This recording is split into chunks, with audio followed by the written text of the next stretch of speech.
It is business unusual here on ZFM Stereo. My name is Mona Lisa Dube, and thank you for staying with us. This evening, we are going to be talking to the National Competitiveness Commission. National Director, who's Executive Director, who is going to be telling us about the role of the Competitive Commission, as well as how competitive Zimbabwe is, especially faring within other regions. You are welcome to be part of these conversations on our WhatsApp platform 0772 168 045. Mr. Phiri, thank you so much for making the time to chat with us this evening. Thank you, Mona Lisa, for having us as NCC. All right. So when I was looking up, basically the role of, as I was preparing for this conversation and looking at the role, it was basically looking at, the country's ability to grow and to compete with other countries for human capital, investments, and other resources. So that being the definition of national competitiveness, maybe just walk us through what the role of the National Competitiveness Commission then becomes. Okay, thank you so much, Mona Lisa. I think the National Competitiveness Commission was formed by an Act of Parliament in 2017 and only got operational around 2021.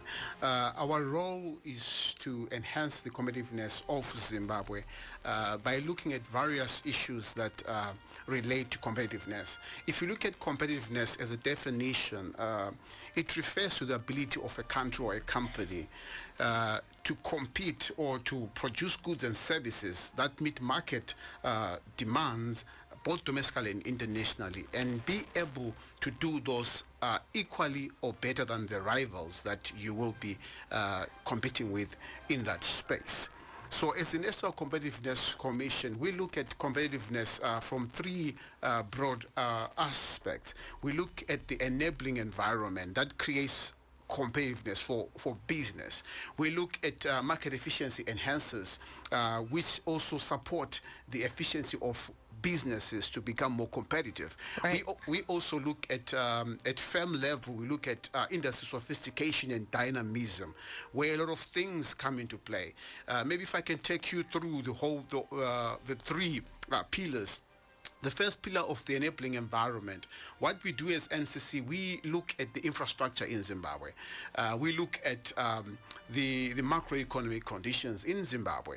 We look at institutions that are meant to support competitiveness or support businesses in Zimbabwe. We look at the education that is supposed to be done for our children, that when they grow up, they become more skilled and apply their skills to become more competitive as a nation. We look at the health of the economy as well, in terms of are the workers able to access enough health facilities so that they can continuously go to work and have a free mind so that they can contribute to their firm's competitiveness.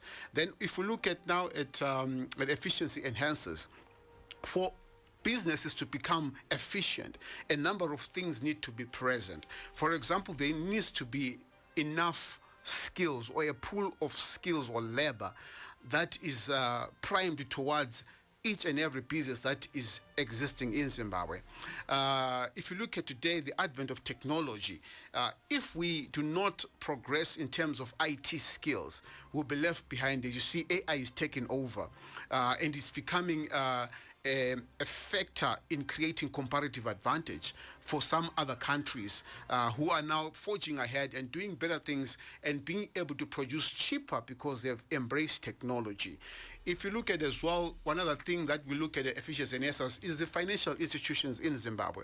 Are they providing the right type of finance products so that businesses can be able to utilize those finance products to build on the capacities of their businesses, improve efficiency, and also at the same time be able to produce at least cost and be able to compete globally.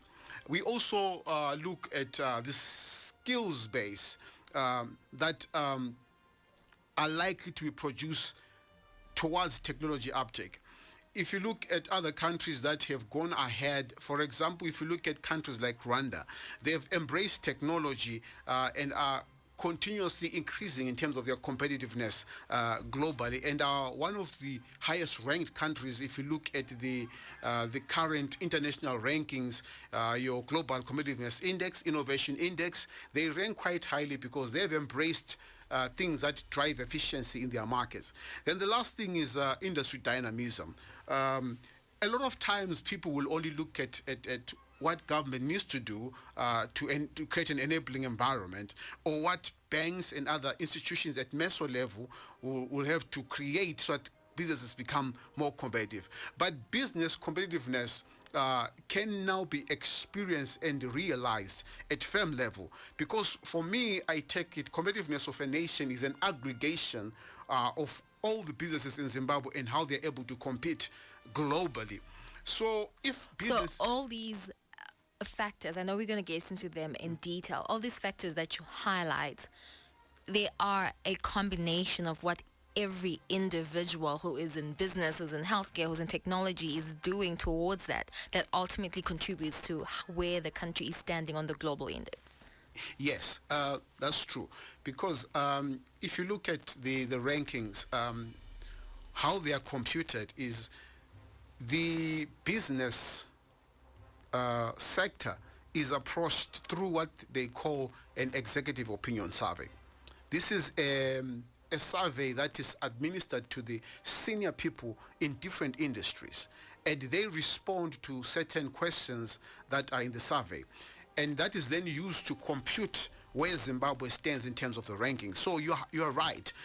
It is a combination of what the health sector will say, of what the finance sector will say, the manufacturing sector, the agro-producing sector. So they all come together to actually create the indicators for Zimbabwe and where we stand at the moment. Right.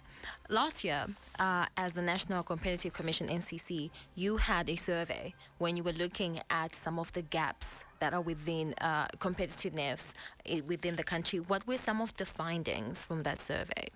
The survey that we did last year was in collaboration with ITC for SMEs.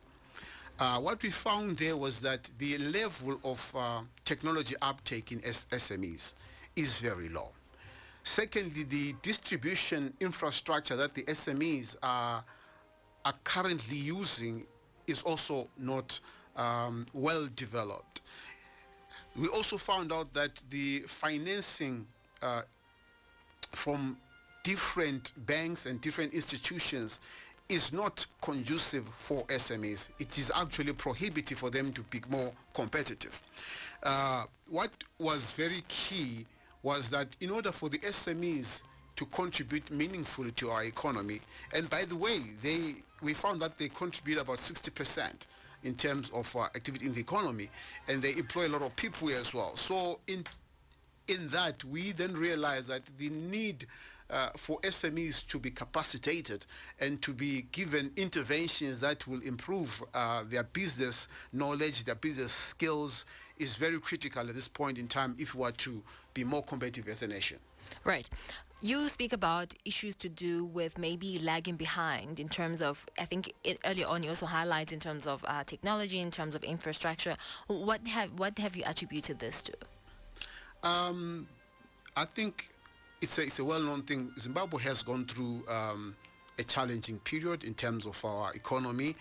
We've had hyperinflation, a volatile exchange rate, and again, lumped up with the sanctions, we could not have enough funds or enough aid to be able to develop our infrastructure. Infrastructure development is very expensive, and most countries use funding from institutions, global institutions, to be able to carry out their infrastructure development. So that is exactly, I think, where the challenge has been in Zimbabwe. We've not been able to attract or to get those lines of credit which we can use to develop our infrastructure.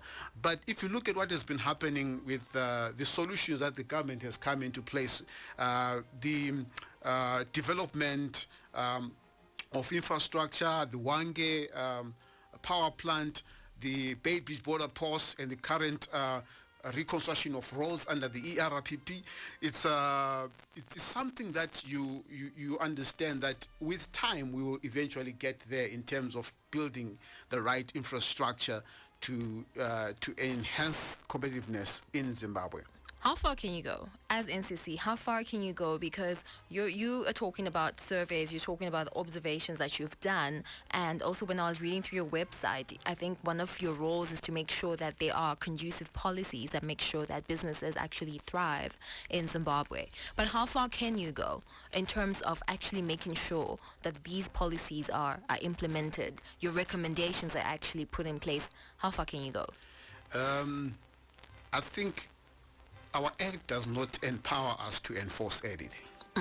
Actually, our act empowers us to recommend and advise. So it is up to those that we are advising to take up our recommendations. We have yet some that have done so, and it's giving us a bit of encouragement to continue doing so. We've had ministries that have taken up our recommendations and set up even thematic working committees so that they develop solutions based on our recommendations. But in as far as enforcing, we do not have that power. How much of your recommendations have been taken up? I know you briefly swept through it, but just how much, what maybe you can let us know. What have you observed? What have you recommended? What has been implemented? What's pending? Yeah, I will give an example of the Ministry of Agriculture. We did a sugar value chain report, and we identified a number of issues. One of them was the yield that the farmers were producing because they were limited in terms of the water and other issues that we identified. So when that report went through, the Ministry of Agriculture actually set up a thematic working group, and we have seen the farmers in the sugarcane sector getting assistance from the ministry, which is a positive thing, with the ministry tasking Zinwa to look into the water issue that they complained about, and also tasking AMA to look into the provision of fuel in local currency. So to us it's a positive movement if a ministry is to take some of our recommendations and then give it to its agencies to look into it. This is Business and Usual. I'm Mona Lisa Dube. My guest this evening is Phillip Phiri, who is Executive Director of the National Competitiveness Commission, and that is a conversation that we are having here this evening, talking about the business environment in Zimbabwe, its competitiveness, its comparison with how it's faring within the African region. You roughly spoke about briefly, you spoke about the Global Competitive Index and how its compilation and stuff. How is Zimbabwe faring there? And also comparing it to other African countries. The last competitiveness index we got, the score was in 2019, and I think we were 127 out of 140 countries, which was a very low ranking.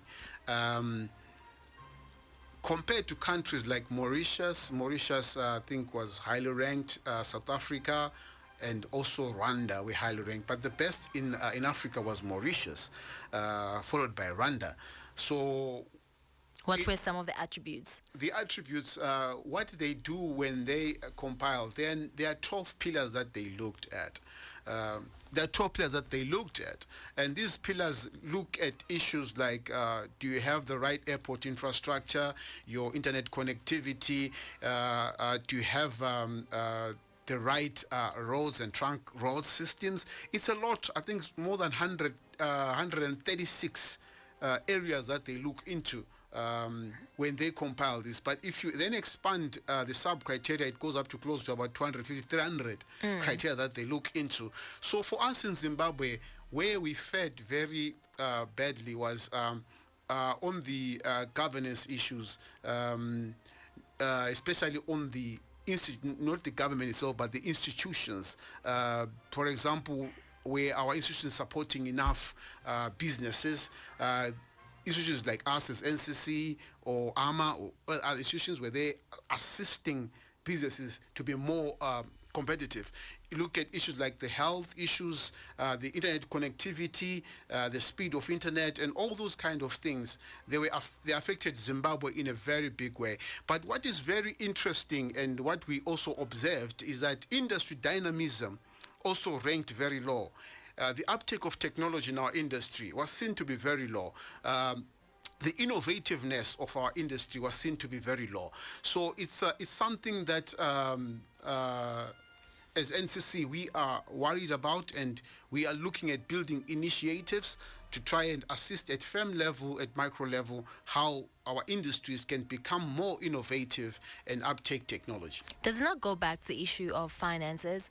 Earlier on, you highlighted that in your observations and in your research, you noted that the current financial institutions, the banking system, is not as supportive to small to medium enterprises. And you also said that SMEs are contributing about 60% to the country's growth, etc. And I always say on this program, statistics on just how much the informal sector is contributing or how much it is actually in the country is always debatable. What we can't argue about is just how big of a chunk it is of the economy. So could it be that? Could it be because we are a largely informal, small to medium enterprises economy due to the larger scale problems that we have as an economy, which then trickles down to how the country is faring on this index? Yeah, I would not really say that, but what I believe could be the problem is that you're rightfully pointing out the financing to business in Zimbabwe generally is the biggest problem. Companies can't retool. They have been on record asking for retooling funds, and they've not been able to assess that. So it means that most of the companies, including the formalized big corporates, right, they are still using antiquated equipment. And to compete at that level, and even the production costs using those types of equipment will obviously be disadvantaged to us as a nation. So I think it's a mixture of things. Banks can't also borrow companies that have got a high default rate. They have reasons why they're not borrowing. And the interest rates back then were driven by the high inflation that we had. But now it's better because the inflation has come down. And also we've seen the bank policy rates coming down to about 20%. So we are hopeful that if this continues and sustains, we should be seeing a change in terms of our global competitiveness rankings. How long do you think it's going to take us to catch up? You keep making reference to Rwanda. How long do you think it's going to make us take long for us to catch up with, before we even go to other international countries, just African countries that are within, similar regions as ours? I can't put a time to that because it depends on so many fundamentals. I can give you a case in Mauritius. It took them more than 20 years to get to where they are right now. I don't know for Zimbabwe because a lot of things have to be looked into. Partnerships and collaborations between the public and the private sector has got to really be strong for us to be able to have an idea of, at least if we do these things, we can be able to change our fortunes and our economy at this time. But at the moment, I don't think anyone can be able to tell. Is there will, though? Is there will to see this improve? Will you speak about governance? You speak about, provisional financials in your research, in your conversations that you're having with policymakers, the people that you are mandated to give those recommendations to. Is there will to improve? Yes, the will is there. If you look at the program that the government is rolling out, these are all supportive of what the private sector has actually even put to government, and what we also have found in our research and made recommendations.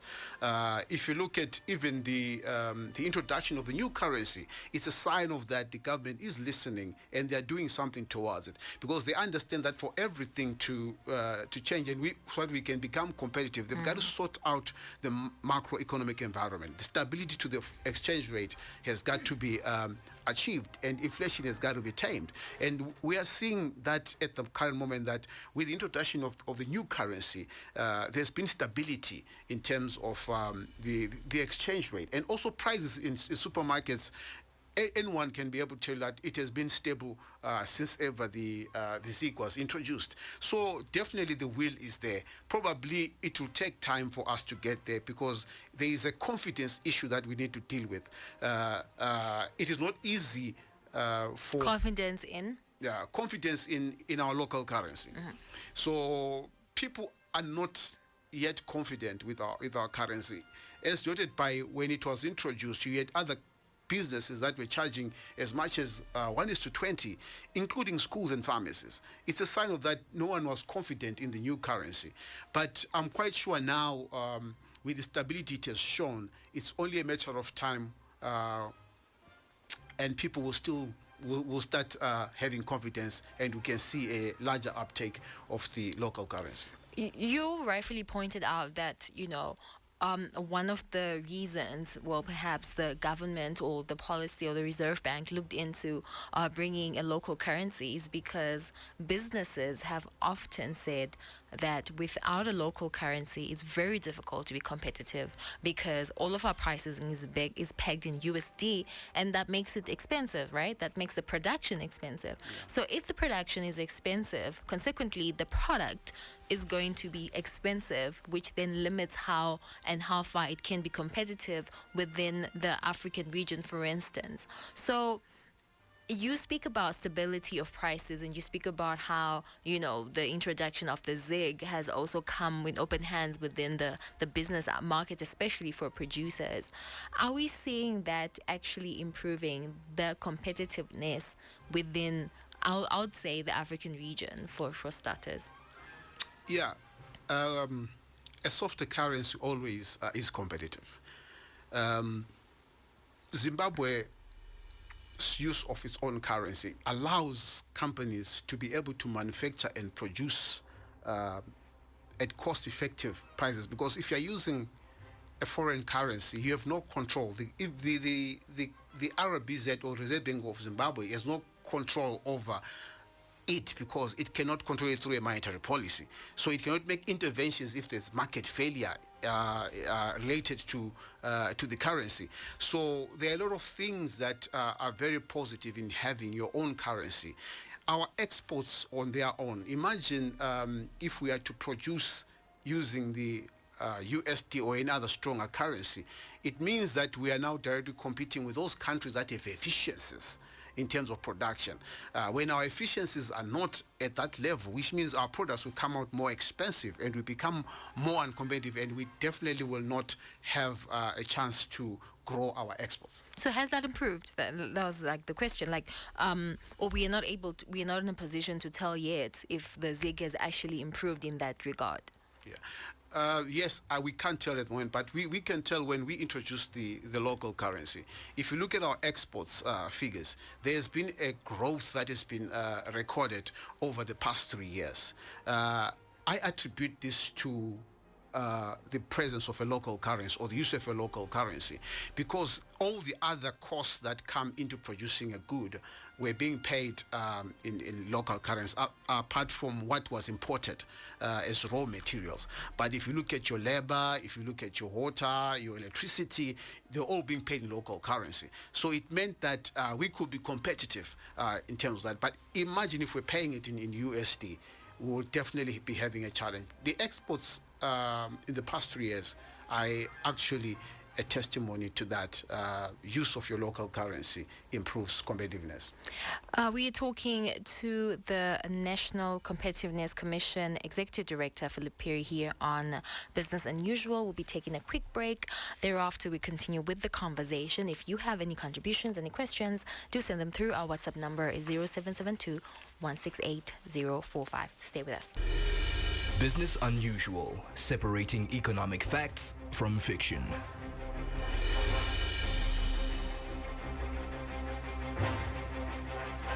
Thank you for staying with us here on ZFM Stereo. My name is Mona Lisa Dube, and this is Business Unusual. My guest this evening is Phillip Phiri, who is the National Competitiveness Commission Executive Director, and we are talking about how Zimbabwe is doing as far as competitiveness is concerned. Before the break, we spoke about a number of issues regarding competitiveness, regarding the introduction of the local currency, and just how much it has impacted the issues to do with competitive in the region. Now, let's look at the African Continental Free Trade Area.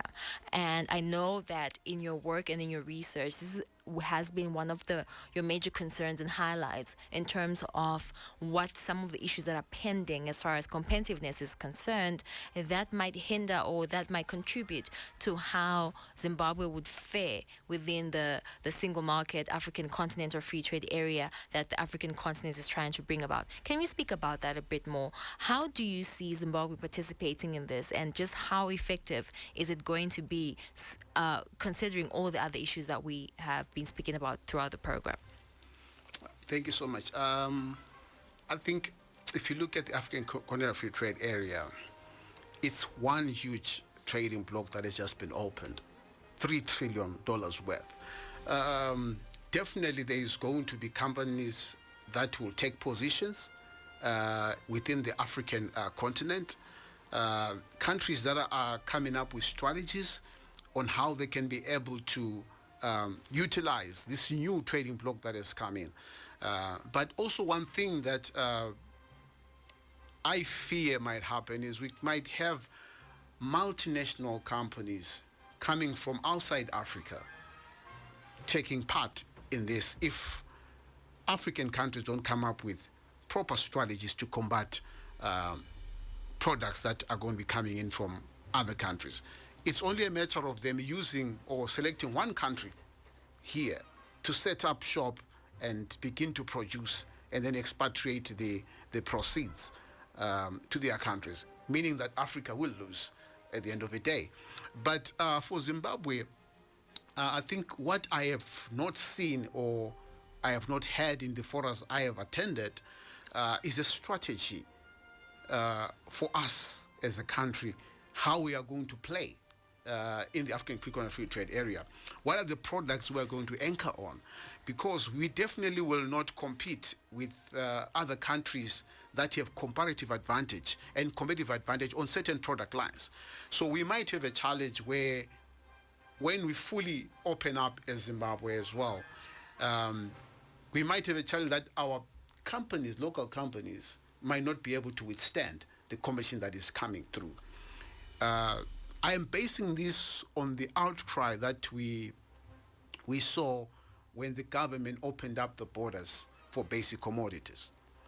What if this happens and those companies that can be able to supply products cheaper start bringing them in Zimbabwe under the Free Trade Area? So for Zimbabwe, I would think we should be focusing now on creating a strategy that we will use in the African Free Trade Area, and also identifying sectors in our economy where the government and also the private sector can invest more in, so that at least we have anchoring products that we will use to launch into the African Free Trade Area. In as far as companies are concerned, I have heard a few companies making comments that they are not ready to compete. Some are saying they are ready, but I think an in-depth survey needs to be done to find out exactly the level of readiness to compete in the African Free Trade Area, specifically on the lines that will be open or the tariffs that will be open for trading when it comes into force for Zimbabwe.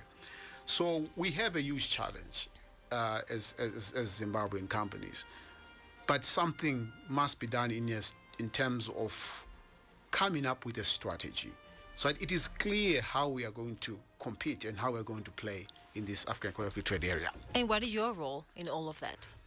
Our role as NCC is to look at value chains.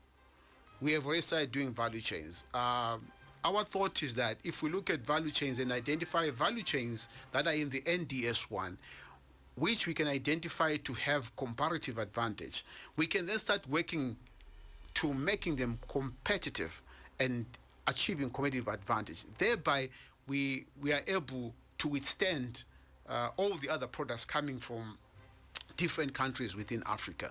So it's a process that we are already working on. We have looked at the sugar value chain, because sugar value chain in Zimbabwe, we already have some advantages within the continent.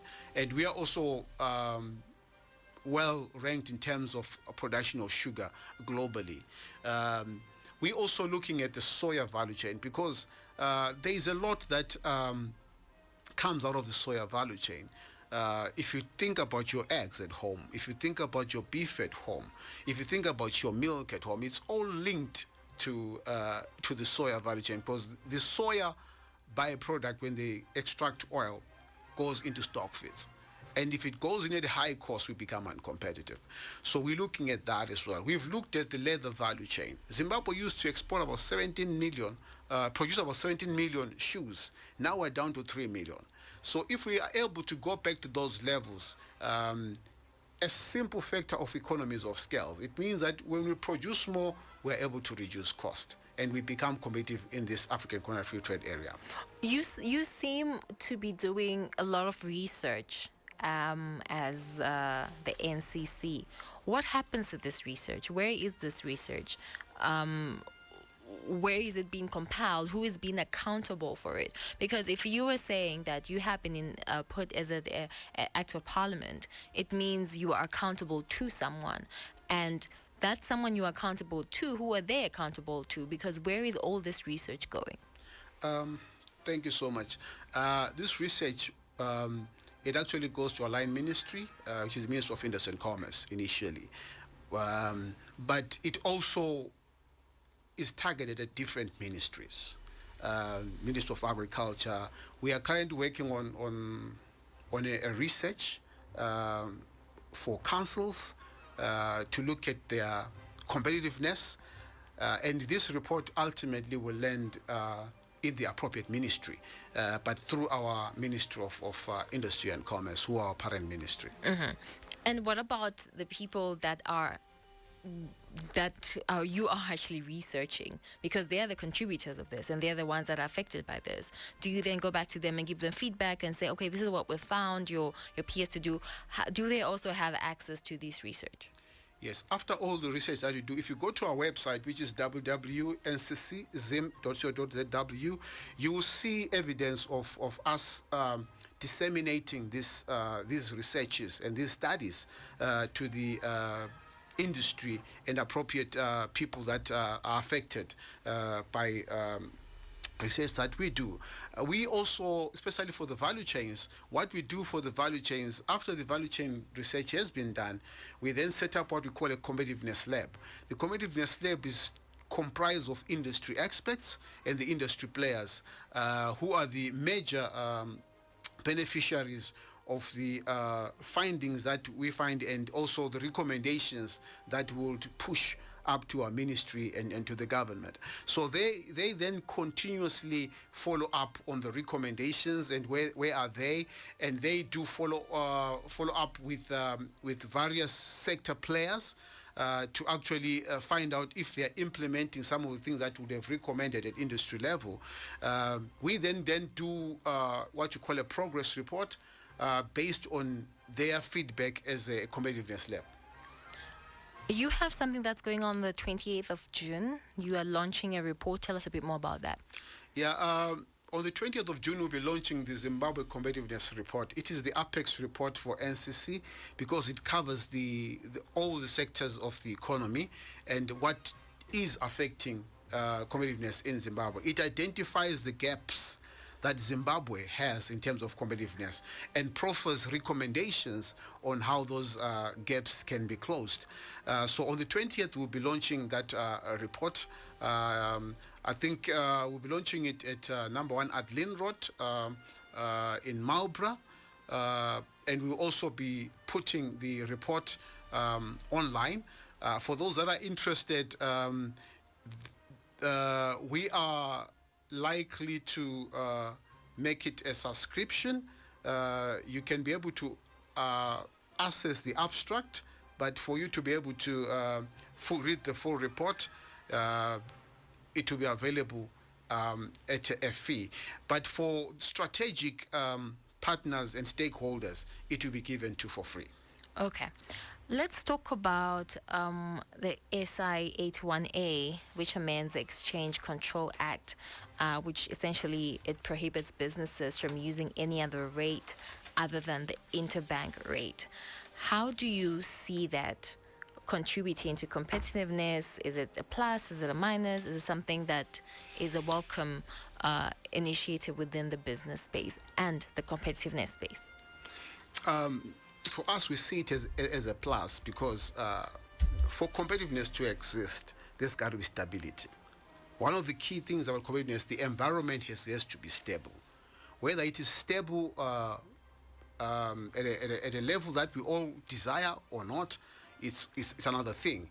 The stability of an economy allows people to plan, allows people to be able to project and be able to produce without any fears of that things might change the following day. So this SI, I think it will assist a lot in terms of price stability and gives companies an opportunity to plan appropriately without the fear of that tomorrow when they go back to buy their raw materials, the price would have changed because somebody thinks the local currency is losing value and they begin to just increase prices and thereby creating inflation.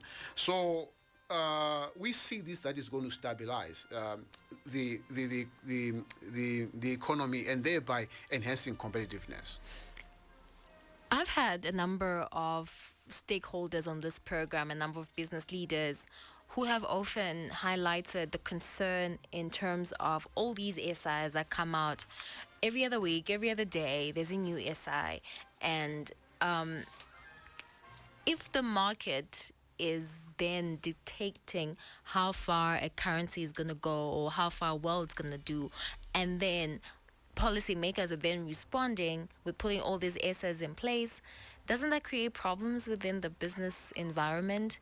It seems like the market is fighting whatever policies that are being put in place, and then further policies are then put in place to enforce already existing policies to make sure that the market doesn't fight those policies.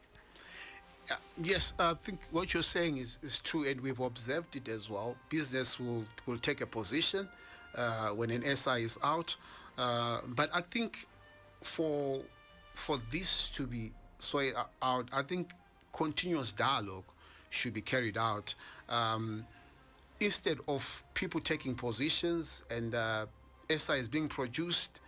I think a dialogue has to be done where industry and the government can find a common position as to how we deal with these issues going forward. As I mentioned earlier, it's an issue of confidence. Business has no confidence in the local currency. And there's a lot that needs to be done by institutions that are related to government in terms of awareness and trying to bring to business an understanding of what this new currency will do for the economy if we all work together.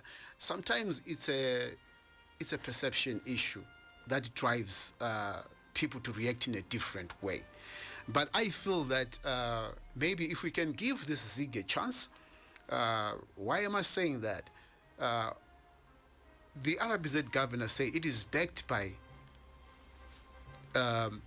foreign currency and backed by minerals such as gold. So if those things are backing a currency, it means that it definitely will be stable. There are other issues that the private sector is raising in terms of the issues of printing money in the country, which the RBZ governor has promised that he's not going to do it. And I think we need to give him a chance and believe him at this moment in time, and start maybe to react when he doesn't live up to his promise. People have been burnt a number of times. That is why the perception issue is a big issue. We spoke about confidence earlier on. You know, people do not lose confidence just because they decide in the morning to say, you know what, today we don't want to be confident in this. But they've been burnt a number of times by the same policies, policymakers. It's true. But I think there's a certain time when even if you have been banned, sometimes you need to take introspect and say, is this vicious cycle going to continue? With me being part of that. Because as long as we are all not confident on the currency, we will take positions. And when we take positions, definitely the confidence continues to decrease. And when it decreases, we begin to speculate. And when we begin to speculate, it begins to take us back to where we're coming from. So I think maybe we might need to have a different approach to all this and try and say, okay, we've been bent in the past. Let's try them for the last time. Okay. Yeah. Let's, as we wrap up the conversation, what are some of the maybe your short-term goals as an organization that you're working on that people can look forward to in the work that you're doing, etc.? Yeah. I think in the short term, we want to increase the awareness of competitiveness because it's a very complex subject. If you take it from a different perspective, you might not understand what needs to be done.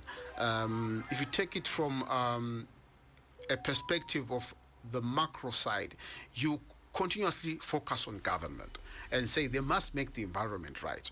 But if you take it from the micro perspective, you can say maybe the government is struggling because I'm not being productive. And thereby, if I become productive as an individual company and all of us collectively become productive, maybe things will change. Right now, we know that many companies shut down in the past 20 years. Probably new companies are coming up and being created.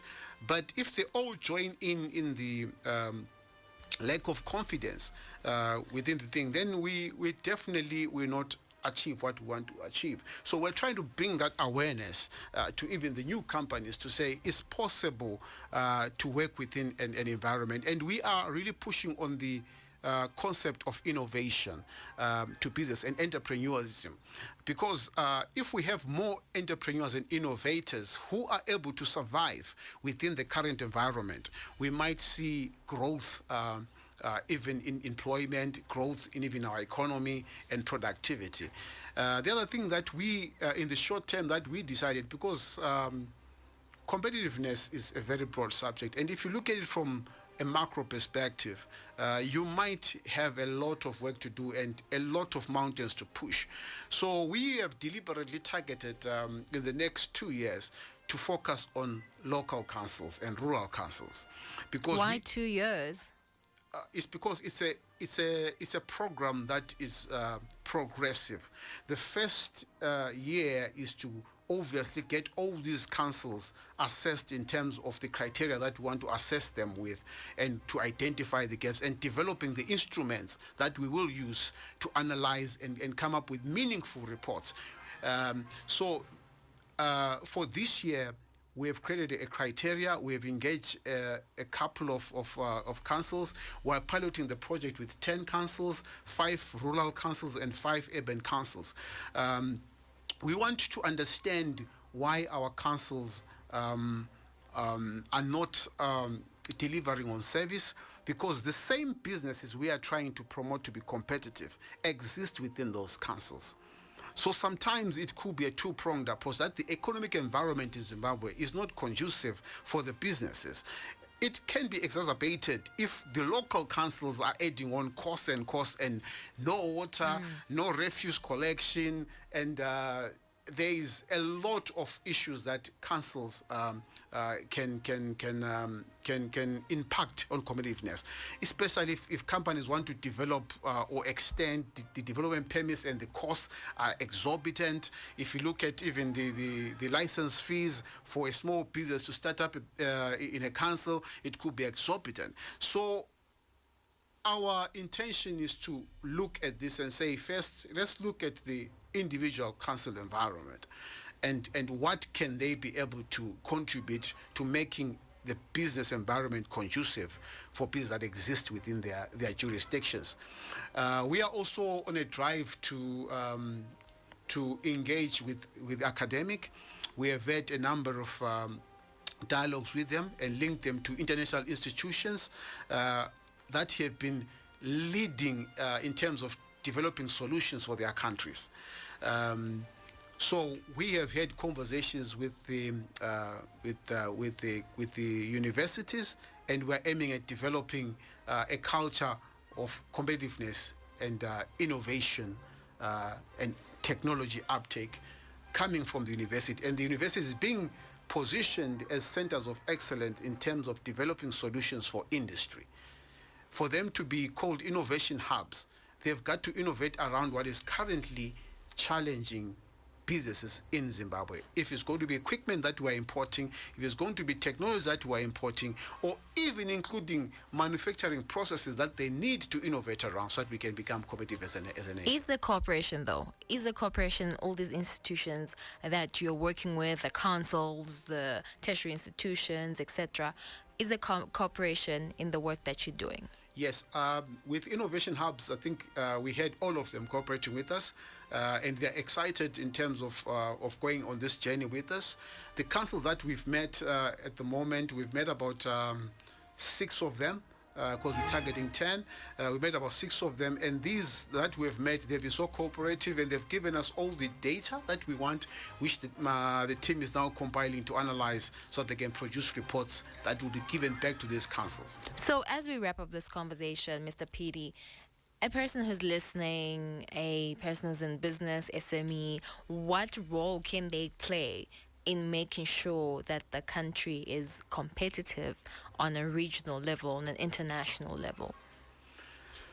I think there are 3 things that I think they should do. First of all, they should learn to invest in their workforce, develop their skills, and make sure that there's a healthy environment within the workspace. Secondly, they must relook at their production processes. The world is changing so fast. They must look at the technologies that they have and find ways of retooling and introducing new technologies within their companies. I come from the private sector where bulk of my years are coming from. I can safely tell you, I know 3 companies that are leading in the manufacturing sector that are using technology that is not came from 1965. Whereas there's new technology that has come through, and that technology makes them inefficient in terms of their operational efficiency. Thirdly, I think companies should be dynamic in terms of how they equip their workforce, and even including their leadership styles. Mauritius uses a lot for companies the Kaizen concept, which improves efficiency, reduces losses, and reduces waste. So companies must embrace these models because they are tried and tested in terms of improving efficiency and productivity.